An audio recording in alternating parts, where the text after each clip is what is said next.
ನಾನು ಸದನದಲ್ಲಿ ಕೂಡ ಸ್ಪಷ್ಟವಾಗಿ ಹೇಳಿದ್ದೇನೆ, ಇದನ್ನು ಯಾರಿಗೂ ಉದ್ದೇಶ ಇಟ್ಕೊಂಡು ನಾವು ಮಾಡಿಲ್ಲ. ಮತ್ತು ಯಾರು ಈ ದ್ವೇಷ ಭಾಷಣ ಅಂತೇಳಿ ನಾವೇನು ಕರಿತಾ ಇದ್ದೇವೆ, ಆ ಮಾತುಗಳನ್ನು ಯಾರು ಹಾಡ್ತಾರೆ ಅವ್ರಿಗೆ ಮಾತ್ರ ಅದು ಅಪ್ಲೈ ಆಗುತ್ತೆ ವಿನ ಬೇರೆಯವ್ರಿಗೆ ಆಗಲ್ಲ. ನಾವು ಕಾನೂನು ಗೌರವ ಕೊಡಬೇಕು. ಸುಪ್ರೀಂ ಕೋರ್ಟ್ ಆದೇಶ ಮಾಡಿದೆ, ಇಂಥದ್ದನ್ನೆಲ್ಲ ಹತ್ತಿಕ್ಕಬೇಕು. ನೀವು ಈ ರೀತಿ ದ್ವೇಷ ಭಾಷಣಗಳನ್ನು ಮಾಡೋದಕ್ಕೆ ಅವಕಾಶ ಮಾಡಬಾರ್ದು ಅಂತ ಸುಪ್ರೀಂ ಕೋರ್ಟು ಚೀಫ್ ಜಸ್ಟಿಸ್ ಅವರೇ ಆದೇಶ ಮಾಡಿದ್ದಾರೆ. ಆಮೇಲೆ ಇಂಟರ್ನ್ಯಾಷನಲ್ ಫೋರಮ್ನಲ್ಲಿ ಕೂಡ ಅನೇಕ ಕಡೆ ಇದಕ್ಕೆ ಪುಷ್ಟಿ ಕೊಟ್ಟಿದ್ದಾರೆ. ಅವರು ಕೂಡ ರೆಸಲ್ಯೂಷನ್ಸ್ ಮಾಡಿದ್ದಾರೆ. ಮತ್ತು ದೇಶದಲ್ಲಿ ಅನೇಕ ಘಟನೆಗಳು ನಡೆದಿದ್ದಾವೆ, ಕೊಲೆಗಳಾಗಿದ್ದಾವೆ. ಇದನ್ನೆಲ್ಲ ನಿಲ್ಲಿಸದೆ ಹೋದೆ ಸಮಾಜದಲ್ಲಿ ಶಾಂತಿ ಹೇಗೆ ತರೋದು? ಬರೀ ನಾವು ಯಾರೋ ಭಾರತೀಯ ಜನತಾ ಪಾರ್ಟಿ ಉದ್ದೇಶ ಇಟ್ಕೊಂಡು ಮಾಡಿಲ್ಲ, ಅಥವಾ ಬೇರೆ ಯಾವುದೇ ಪಕ್ಷನ ದೇಶದಲ್ಲಿ ಇಟ್ಕೊಂಡು ನಾವು ಮಾಡಿಲ್ಲ. ಇದು ನಮಗೂ ಗೊತ್ತಿದೆ. ನಾಳೆ ದಿವಸ ಯಾಕೆ, ಇವತ್ತಿಗೆ ನಮಗೂ ಕೂಡ ಅಪ್ಲೈ ಆಗುತ್ತಲ್ಲ. ಕಾಂಗ್ರೆಸ್ ಪಕ್ಷಕ್ಕೆ ಅವರು ದ್ವೇಷ ಭಾಷಣ ಮಾಡಿದರೆ ಅವರಿಗೂ ಅಪ್ಲೈ ಆಗುತ್ತೆ. ಆದ್ದರಿಂದ ಇವರು ಸುಮ್ಮನೆ ಇದರಲ್ಲಿ ರಾಜಕಾರಣ ಮಾಡೋದಕ್ಕೆ ಹೊರಟಿದ್ದಾರೆ ವಿನಃ ಬೇರೆ ಏನಿಲ್ಲ. ಖರ್ಗೆ ಅವರ ಹೇಳಿಕೆ ಸರ್, ಗೊಂದಲ ಸೃಷ್ಟಿಯಾಗಿರೋದು ರಾಜ್ಯ ನಾಯಕರಿಂದ, ಹೈಕಮಾಂಡ್ನಿಂದ ಅಲ್ಲ, ನೀವೇ ಬಗೆಹರಿಸ್ಕೋಬೇಕು, ಮಧ್ಯಪ್ರವೇಶ ಮಾಡಲ್ಲ ಅನ್ನೋ ಅರ್ಥದಲ್ಲಿ ಮಾತಾಡಿದ್ದಾರೆ ಸರ್. ಅವ್ರು ಹೇಳಿದ ಮೇಲೆ, ನಮ್ಮ AICC ಅಧ್ಯಕ್ಷರು ಹೇಳಿದ ಮೇಲೆ ಅದಕ್ಕೆ ನಾವು ಎಲ್ಲ ರೀತಿಯ ಗೌರವವನ್ನು ಕೊಡ್ತೇವೆ. ಅವರು ಯಾವ ಅರ್ಥದಲ್ಲಿ ಹೇಳಿದಾರೋ, ಏನು ಸೂಚನೆ ಕೊಡ್ತಾರೋ ಮುಂದೆ ಗೊತ್ತಿಲ್ಲ. ಆದರೆ ಅವರು ಹೇಳಿದ ಮೇಲೆ ಅದನ್ನು ಕೇಳಲೇಬೇಕಲ್ಲ ನಾವೆಲ್ಲರೂ ಕೂಡ. ಇಲ್ಲೇ ಗೊಂದಲ ಬಗೆಹರಿಸ್ಕೋಬೇಕಾ ಸರ್, ಅಲ್ಲಿಗೆ ಹೋಗೋದು ಬೇಡ? ಇಲ್ಲ, ಅದನ್ನು ಅವ್ರು ಹೇಳಿದಾರಲ್ಲ, ಆ ರೀತಿ ಅವ್ರು ಹೇಳಿದ ಮೇಲೆ ಅದಕ್ಕೆ ಇಲ್ಲೇ ಬಗೆಹರಿಸ್ಕೊಳ್ಳೋದಿದ್ರೆ ಒಳ್ಳೆಯದು, ಇಲ್ಲೇ ಬಗೆಹರಿಸ್ಕೋಬೇಕು. ಜೊತೆಗೆ ಸದ್ಯದಲ್ಲೇ ಬುಲಾವ್ ಬರುತ್ತೆ, ಹೋಗ್ತೀವಿ ಅಂತಲೂ ಮೊನ್ನೆ ತಾನೇ DK ಅವರು ಕೂಡ ಹೇಳಿದರು. ಡೆಲ್ಲಿಗೆ ಹೋಗೋ ಅಗತ್ಯ ಬರಲ್ಲ ಸರ್? ಅಲ್ಲ, 27ಕ್ಕೆ ಏನೋ ವರ್ಕಿಂಗ್ ಕಮಿಟಿ ಮೀಟಿಂಗ್ ಇದೆ.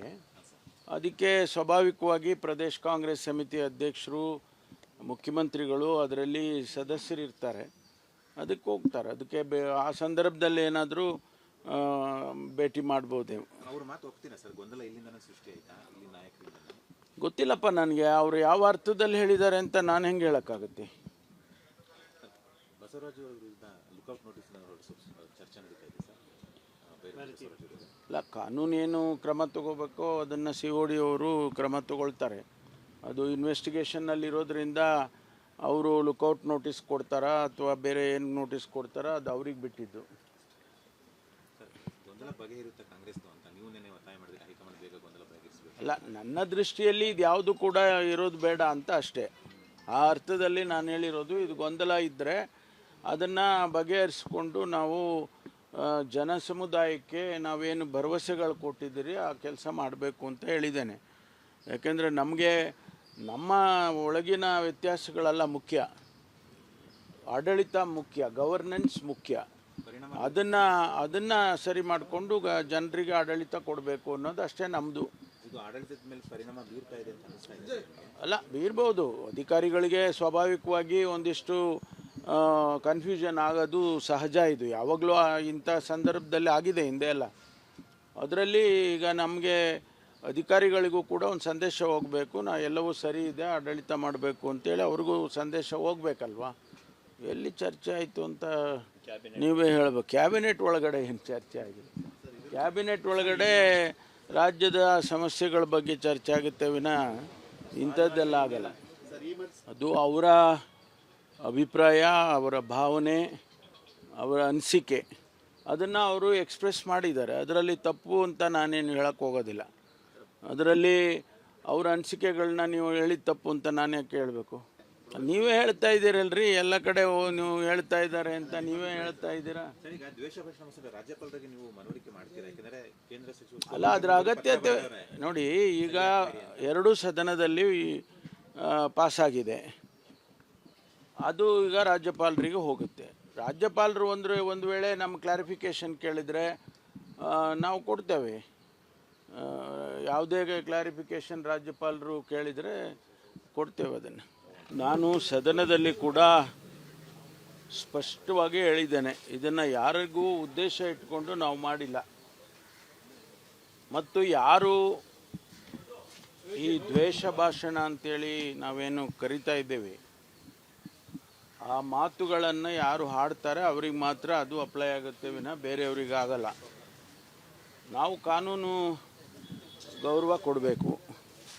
ಸುಪ್ರೀಂ ಕೋರ್ಟ್ ಆದೇಶ ಮಾಡಿದೆ, ಇಂಥದ್ದನ್ನೆಲ್ಲ ಹತ್ತಿಕ್ಕಬೇಕು. ನೀವು ಈ ರೀತಿ ದ್ವೇಷ ಭಾಷಣಗಳನ್ನು ಮಾಡೋದಕ್ಕೆ ಅವಕಾಶ ಮಾಡಬಾರ್ದು ಅಂತ ಸುಪ್ರೀಂ ಕೋರ್ಟು ಚೀಫ್ ಜಸ್ಟಿಸ್ ಅವರೇ ಆದೇಶ ಮಾಡಿದ್ದಾರೆ.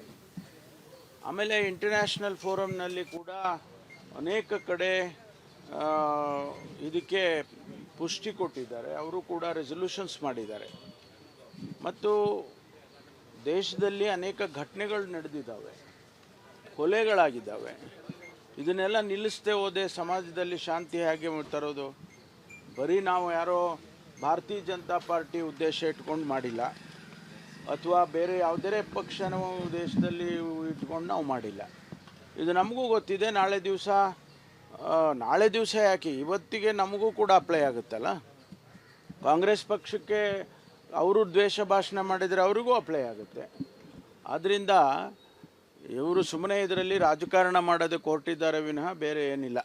ಖರ್ಗೆ ಅವ್ರ ಹೇಳಿಕೆ ಸರ್, ಗೊಂದಲ ಸೃಷ್ಟಿಯಾಗಿರೋದು ರಾಜ್ಯ ನಾಯಕರಿಂದ, ಹೈಕಮಾಂಡ್ನಿಂದ ಅಲ್ಲ, ನೀವೇ ಬಗೆಹರಿಸ್ಕೋಬೇಕು, ಮಧ್ಯಪ್ರವೇಶ ಮಾಡಲ್ಲ ಅನ್ನೋ ಅರ್ಥದಲ್ಲಿ ಮಾತಾಡಿದ್ದಾರೆ ಸರ್. ಅವ್ರು ಹೇಳಿದ ಮೇಲೆ, ನಮ್ಮ AICC ಅಧ್ಯಕ್ಷರು ಹೇಳಿದ ಮೇಲೆ ಅದಕ್ಕೆ ನಾವು ಎಲ್ಲ ರೀತಿಯ ಗೌರವವನ್ನು ಕೊಡ್ತೇವೆ. ಅವರು ಯಾವ ಅರ್ಥದಲ್ಲಿ ಹೇಳಿದಾರೋ, ಏನು ಸೂಚನೆ ಕೊಡ್ತಾರೋ ಮುಂದೆ ಗೊತ್ತಿಲ್ಲ. ಆದರೆ ಅವರು ಹೇಳಿದ ಮೇಲೆ ಅದನ್ನು ಕೇಳಲೇಬೇಕಲ್ಲ ನಾವೆಲ್ಲರೂ ಕೂಡ. ಇಲ್ಲೇ ಗೊಂದಲ ಬಗೆಹರಿಸ್ಕೋಬೇಕಾ ಸರ್, ಅಲ್ಲಿಗೆ ಹೋಗೋದು ಬೇಡ? ಇಲ್ಲ, ಅದನ್ನು ಅವ್ರು ಹೇಳಿದಾರಲ್ಲ ಆ ರೀತಿ ಅವ್ರು ಹೇಳಿದ ಮೇಲೆ ಅದಕ್ಕೆ ಇಲ್ಲೇ ಬಗೆಹರಿಸ್ಕೊಳ್ಳೋದಿದ್ರೆ ಒಳ್ಳೆಯದು, ಇಲ್ಲೇ ಬಗೆಹರಿಸ್ಕೋಬೇಕು. ಜೊತೆಗೆ ಸದ್ಯದಲ್ಲೇ ಬುಲಾವ್ ಬರುತ್ತೆ, ಹೋಗ್ತೀವಿ ಅಂತಲೂ ಮೊನ್ನೆ ತಾನೇ DK ಅವರು ಕೂಡ ಹೇಳಿದರು. ಡೆಲ್ಲಿಗೆ ಹೋಗೋ ಅಗತ್ಯ ಬರಲ್ಲ ಸರ್? ಅಲ್ಲ, 27ಕ್ಕೆ ಏನೋ ವರ್ಕಿಂಗ್ ಕಮಿಟಿ ಮೀಟಿಂಗ್ ಇದೆ. ಅದಕ್ಕೆ ಸ್ವಾಭಾವಿಕವಾಗಿ ಪ್ರದೇಶ್ ಕಾಂಗ್ರೆಸ್ ಸಮಿತಿ ಅಧ್ಯಕ್ಷರು, ಮುಖ್ಯಮಂತ್ರಿಗಳು ಅದರಲ್ಲಿ ಸದಸ್ಯರಿರ್ತಾರೆ. ಅದಕ್ಕೆ ಹೋಗ್ತಾರೆ. ಅದಕ್ಕೆ ಆ ಸಂದರ್ಭದಲ್ಲಿ ಏನಾದರೂ ಭೇಟಿ ಮಾಡ್ಬೋದೇ. ಅವ್ರ ಮಾತು ಹೋಗ್ತೀರಾ ಸರ್? ಗೊಂದಲ ಇಲ್ಲಿಂದನೇ ಸೃಷ್ಟಿ ಆಯಿತಾ, ಇಲ್ಲಿ ನಾಯಕರಿಂದ? ಗೊತ್ತಿಲ್ಲಪ್ಪ ನನಗೆ. ಅವರು ಯಾವ ಅರ್ಥದಲ್ಲಿ ಹೇಳಿದ್ದಾರೆ ಅಂತ ನಾನು ಹೆಂಗೆ ಹೇಳೋಕ್ಕಾಗುತ್ತೆ? ಬಸವರಾಜು ಅವರ ವಿರುದ್ಧ ಲುಕೌಟ್ ನೋಟಿಸ್ ಚರ್ಚೆ ನಡೀತಾ ಇದೆ ಸರ್. ಇಲ್ಲ, ಕಾನೂನೇನು ಕ್ರಮ ತಗೋಬೇಕೋ ಅದನ್ನು COD ಅವರು ಕ್ರಮ ತಗೊಳ್ತಾರೆ. ಅದು ಇನ್ವೆಸ್ಟಿಗೇಷನ್ನಲ್ಲಿರೋದ್ರಿಂದ ಅವರು ಲುಕೌಟ್ ನೋಟಿಸ್ ಕೊಡ್ತಾರಾ ಅಥವಾ ಬೇರೆ ಏನು ನೋಟಿಸ್ ಕೊಡ್ತಾರಾ ಅದು ಅವ್ರಿಗೆ ಬಿಟ್ಟಿದ್ದು. ಗೊಂದಲ ಬಗೆಹರಿಯುತ್ತೆ ಕಾಂಗ್ರೆಸ್ದು ಅಂತ ನೀವು ನೆನೆ ಒತ್ತಾಯ ಮಾಡಿದ್ರೆ ಹೈಕಮಾಂಡ್ ಬೇಗ ಗೊಂದಲ ಬಗೆಹರಿಸಬೇಕು? ಅಲ್ಲ, ನನ್ನ ದೃಷ್ಟಿಯಲ್ಲಿ ಇದು ಯಾವುದು ಕೂಡ ಇರೋದು ಬೇಡ ಅಂತ ಅಷ್ಟೇ. ಆ ಅರ್ಥದಲ್ಲಿ ನಾನು ಹೇಳಿರೋದು, ಇದು ಗೊಂದಲ ಇದ್ದರೆ ಅದನ್ನು ಬಗೆಹರಿಸ್ಕೊಂಡು ನಾವು ಜನ ಸಮುದಾಯಕ್ಕೆ ನಾವೇನು ಭರವಸೆಗಳು ಕೊಟ್ಟಿದ್ದೀರಿ ಆ ಕೆಲಸ ಮಾಡಬೇಕು ಅಂತ ಹೇಳಿದ್ದೇನೆ. ಯಾಕೆಂದರೆ ನಮಗೆ ನಮ್ಮ ಒಳಗಿನ ವ್ಯತ್ಯಾಸಗಳೆಲ್ಲ ಮುಖ್ಯ, ಆಡಳಿತ ಮುಖ್ಯ, ಗವರ್ನೆನ್ಸ್ ಮುಖ್ಯ. ಅದನ್ನು ಸರಿ ಮಾಡಿಕೊಂಡು ಜನರಿಗೆ ಆಡಳಿತ ಕೊಡಬೇಕು ಅನ್ನೋದು ಅಷ್ಟೇ ನಮ್ಮದು. ಇದು ಆಡಳಿತದ ಮೇಲೆ ಪರಿಣಾಮ ಬೀರ್ತಾ ಇದೆ ಅಂತ ಅನಿಸ್ತಾ ಇದೆ? ಅಲ್ಲ, ಬೀರ್ಬೋದು. ಅಧಿಕಾರಿಗಳಿಗೆ ಸ್ವಾಭಾವಿಕವಾಗಿ ಒಂದಿಷ್ಟು ಕನ್ಫ್ಯೂಷನ್ ಆಗೋದು ಸಹಜ. ಇದು ಯಾವಾಗಲೂ ಇಂಥ ಸಂದರ್ಭದಲ್ಲಿ ಆಗಿದೆ ಹಿಂದೆ ಎಲ್ಲ. ಅದರಲ್ಲಿ ಈಗ ನಮಗೆ ಅಧಿಕಾರಿಗಳಿಗೂ ಕೂಡ ಒಂದು ಸಂದೇಶ ಹೋಗಬೇಕು, ಎಲ್ಲವೂ ಸರಿ ಇದೆ, ಆಡಳಿತ ಮಾಡಬೇಕು ಅಂತೇಳಿ ಅವ್ರಿಗೂ ಸಂದೇಶ ಹೋಗಬೇಕಲ್ವಾ. ಎಲ್ಲಿ ಚರ್ಚೆ ಆಯಿತು ಅಂತ ನೀವೇ ಹೇಳಬೇಕು. ಕ್ಯಾಬಿನೆಟ್ ಒಳಗಡೆ ಏನು ಚರ್ಚೆ ಆಗಿದೆ? ಕ್ಯಾಬಿನೆಟ್ ಒಳಗಡೆ ರಾಜ್ಯದ ಸಮಸ್ಯೆಗಳ ಬಗ್ಗೆ ಚರ್ಚೆ ಆಗುತ್ತೆ ವಿನಃ ಇಂಥದ್ದೆಲ್ಲ ಆಗಲ್ಲ. ಅದು ಅವರ ಅಭಿಪ್ರಾಯ, ಅವರ ಭಾವನೆ, ಅವರ ಅನಿಸಿಕೆ, ಅದನ್ನು ಅವರು ಎಕ್ಸ್ಪ್ರೆಸ್ ಮಾಡಿದ್ದಾರೆ. ಅದರಲ್ಲಿ ತಪ್ಪು ಅಂತ ನಾನೇನು ಹೇಳಕ್ಕೆ ಹೋಗೋದಿಲ್ಲ. ಅದರಲ್ಲಿ ಅವರ ಅನಿಸಿಕೆಗಳನ್ನ ನೀವು ಹೇಳಿದ ತಪ್ಪು ಅಂತ ನಾನು ಯಾಕೆ ಹೇಳಬೇಕು? ನೀವೇ ಹೇಳ್ತಾ ಇದ್ದೀರಲ್ರಿ, ಎಲ್ಲ ಕಡೆ ನೀವು ಹೇಳ್ತಾ ಇದ್ದಾರೆ ಅಂತ ನೀವೇ ಹೇಳ್ತಾ ಇದ್ದೀರಾ. ರಾಜ್ಯಪಾಲರಿಗೆ ನೀವು ಮನವರಿಕೆ ಮಾಡ್ತೀರಾ? ಯಾಕಂದರೆ ಕೇಂದ್ರ ಸಚಿವರು ಅಲ್ಲ, ಅದರ ಅಗತ್ಯತೆ ನೋಡಿ. ಈಗ 2 ಸದನದಲ್ಲಿ ಪಾಸಾಗಿದೆ, ಅದು ಈಗ ರಾಜ್ಯಪಾಲರಿಗೆ ಹೋಗುತ್ತೆ. ರಾಜ್ಯಪಾಲರು ಒಂದು ವೇಳೆ ನಮ್ಮ ಕ್ಲಾರಿಫಿಕೇಷನ್ ಕೇಳಿದರೆ ನಾವು ಕೊಡ್ತೇವೆ. ಯಾವುದೇ ಕ್ಲಾರಿಫಿಕೇಷನ್ ರಾಜ್ಯಪಾಲರು ಕೇಳಿದರೆ ಕೊಡ್ತೇವೆ ಅದನ್ನು.